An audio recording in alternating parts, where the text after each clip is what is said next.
जय हिंद प्रिय विद्यार्थियों, मैं रविंद्र कुमार आपके अपने इस हिंदी स्टडी मोशन चैनल पर आप सबका हार्दिक स्वागत करता हूं। प्रिय विद्यार्थियों, आज आप हमारे साथ में पढ़ने वाले हैं रस खान का जीवन परिचय और उनकी रचनाएं। तो दोस्तों, ये दिख रहा है आपको, रस खान का जीवन परिचय आप पढ़ेंगे और उनकी रचनाएं पढ़ेंगे। तो रस खान का क्या क्या पढ़ेंगे? रस खान का जन्म कब हुआ, कहाँ हुआ, किस वंश से संबंध रखते थे और ये कहाँ रहते थे, कैसे थे, इनके गुरु का क्या नाम था, ये किसके भक्त थे, इत्यादि सब के विषय में हम जानेंगे दोस्तों। तो जैसा कि ये कब के कवि थे, इस बारे में हम शुरू करते हैं। तो ये जो रस खान कवि हैं, कवि रस खान हैं, ये रीतिकाल के कवि हैं। कब के कवि हैं? रीतिकाल के ये कवि हैं। और रीतिकाल के कवि, दूसरी बात, ये सगुण काव्य धारा के कृष्ण भक्ति शाखा के कवि। अब ये हम बता दिए हैं तो आप सोच रहे होंगे तो भक्ति काल में पहुंच गए। तो भाई, पहला वाला भक्ति काल है और दूसरा वाला रीति काल है। बात समझो पहले, ये रीति काल के कवि हैं तो क्या भक्ति नहीं किए?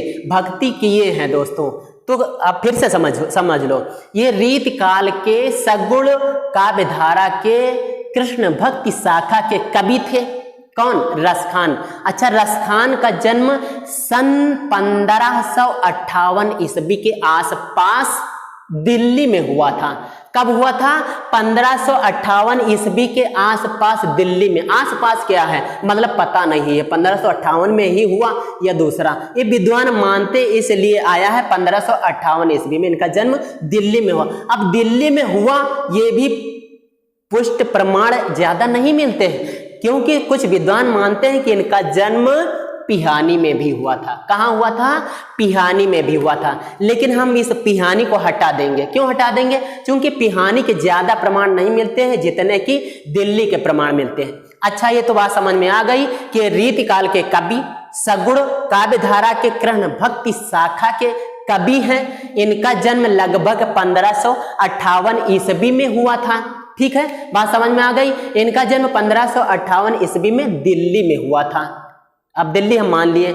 ये दोस्तों पठान सरदार थे, दिल्ली के ये पठान सरदार थे और ये बादशाह के वंशज थे। किसके वंशज थे? बादशाह के वंशज थे। अच्छा, दूसरी बात ये भी है कि इनका नाम था सैयद इब्राहिम। क्या नाम था दोस्तों? सैयद इब्राहिम। तो ये सैयद इब्राहिम बादशाह के वंशज थे।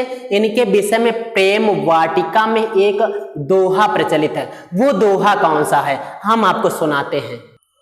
देख गदर हित साहिबी दिल्ली नगर मसान, देख गदर हित साहिबी दिल्ली नगर मसान, छिनहि बादशाह वंश की ठसक छाड़ रस खान। इनको ठीक न लगा, ये देखे कि अपना वंश तो नष्ट होने वाला, छोड़ दिए दिल्ली को।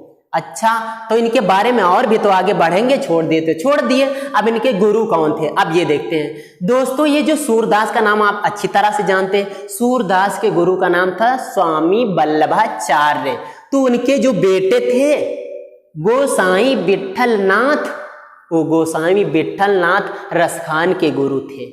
आई ना बात समझ में? ये वही गोस्वामी विट्ठलनाथ हैं जिन्होंने अष्टछाप कवियों की रचना की थी, जिसमें सबसे पहली पोजीशन पे सूरदास को प्रतिष्ठित किया था। तो इस प्रकार से इनके गुरु का नाम क्या हो गया?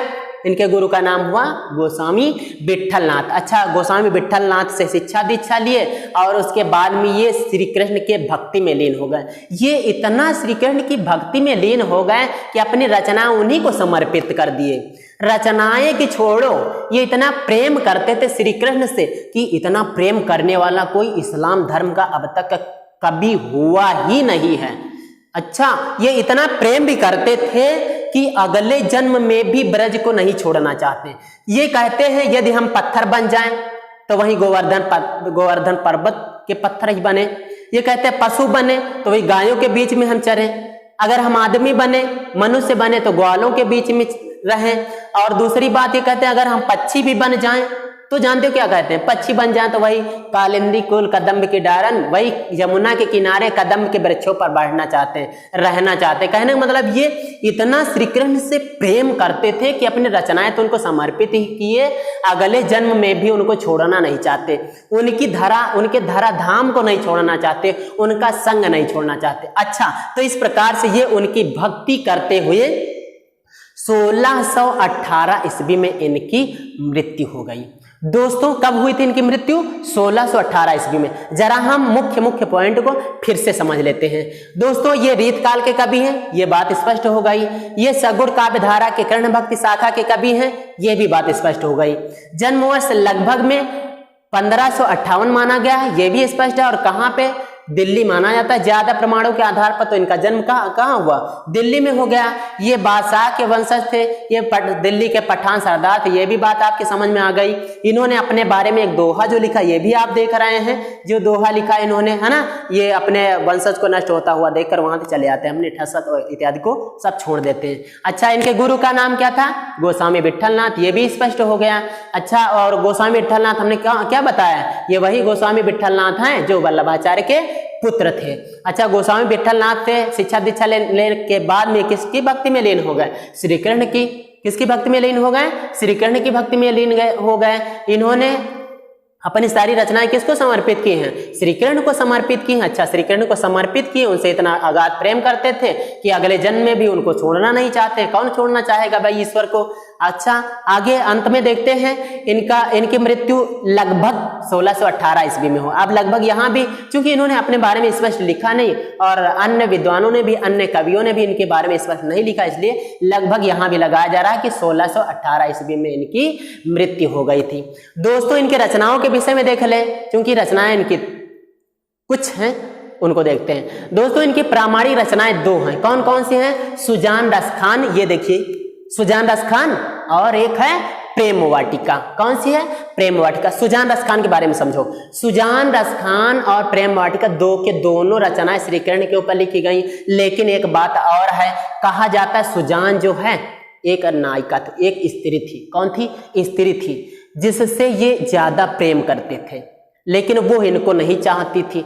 ये उसके ऊपर रचना ही लिख दिए। अब ऐसे ही उस रचना को किए हैं लोग, विद्वानों का मत है, मैं नहीं कह रहा हूं, विद्वान कहते ये ऐसे रचना किए कि जिसके दो अर्थ निकलते हैं। अब समझने वाला भी समझे, अब उसमें समझे नहीं, उलझ ही जाता है कि अब इसको क्या कहें, हम श्री कृष्ण की तरफ जोड़ दें तब क्या हो, और अगर उस स्त्री की तरफ जोड़ दें सब भी गड़बड़ है। कहने मतलब गड़बड़ या ठीक कुछ भी है, ठीक है, लेकिन हम अपनी तरफ से कुछ नहीं कहेंगे। वो विद्वान भी निश्चित नहीं करते हैं कि ये सुजान रसखान एक स्त्री पर ही लिखा गया है, श्री कृष्ण पर। सबसे बढ़िया बचाव सब लोग क्या करते हैं कि ये जो रचना की गई श्री कृष्ण के ऊपर लिखी गई है, जो कविता और सवैया छंदों में लिखी गई है। स्पष्ट हो गया कि ये जो सुजान रसखान रचना है ये कविता और सवैया छंदों में श्री कृष्ण के ऊपर लिखी गई है, या तो हम बता दिए। अच्छा, दूसरी रचना कौन सी है? प्रेम वाटिका। जो प्रेम वाटिका है, प्रेम की वाटिका, अब ऐसे समझ लो, प्रेम पर आधारित यह काव्य है और यह भी दोहा और सोरठा छंद में लिखा गया काव्य श्री कृष्ण को ही समर्पित है। तो इस प्रकार से आपने दोस्तों यहाँ पर रसखान के जीवन परिचय को पढ़ा और उनकी रचनाओं को पढ़ा। आज के अंक में सिर्फ इतना ही, अगले अंक में हम इनके काव्य को लेकर भी उपस्थित होंगे। आइए दोस्तों चलते हैं। जय हिंद।